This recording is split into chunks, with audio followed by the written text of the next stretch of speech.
That moment that Paul Tudor Jones was anticipating there is one that the markets have seemed eager to try to grab for multiple times in the last few months. He also said, of course, he expects we're either just started a recession or maybe have one just ahead of us. So what do you think the markets have by now priced in the way of the likelihood of recession and how much more the Fed has to do?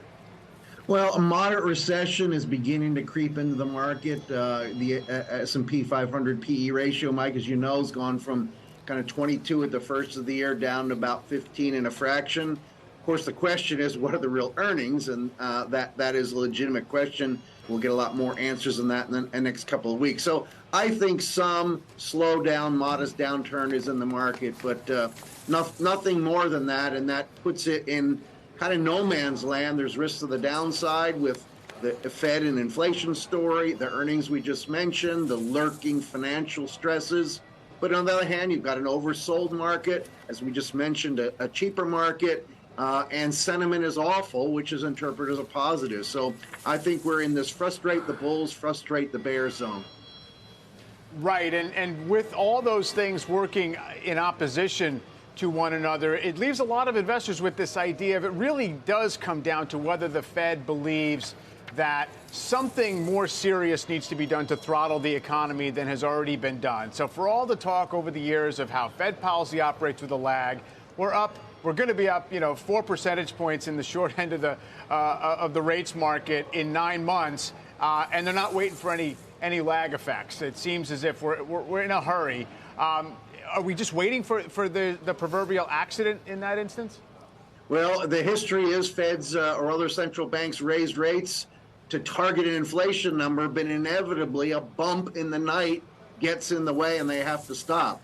Look, I think if the Fed is content with 4, maybe 3% inflation, which we could get to by the turn of the year, early next year, given what they've already done, the supply chain problems being partially solved. If we get there and the Fed says, let's just wait a while, we may be okay. But if they insist on 2, Mike, I don't know how we avoid a noticeable downturn in the economy. Bob, it's Morgan. Should we be talking more about quantitative tightening? Because this is a liquidity story where you look at the markets and just the massive moves in the markets overall as well. So even if the Fed were to say pause or pivot, we'll say pause or stop raising rates, the QT piece of the puzzle, the fact that we've seen so much liquidity pulled out of the market so quickly, that's not necessarily going to change, right? Absolutely. Now, no one has a gun to the Fed's head that says you must reduce that balance sheet. So under certain circumstances, they could stop. But you're absolutely right to bring this up, Morgan. We have playbooks for Fed tightening cycles. We don't have playbooks for this quantitative tightening at the magnitude that we're witnessing in any prior cycle. So it is a wild card that's not positive. So would you be dipping your toes into the equity market right now?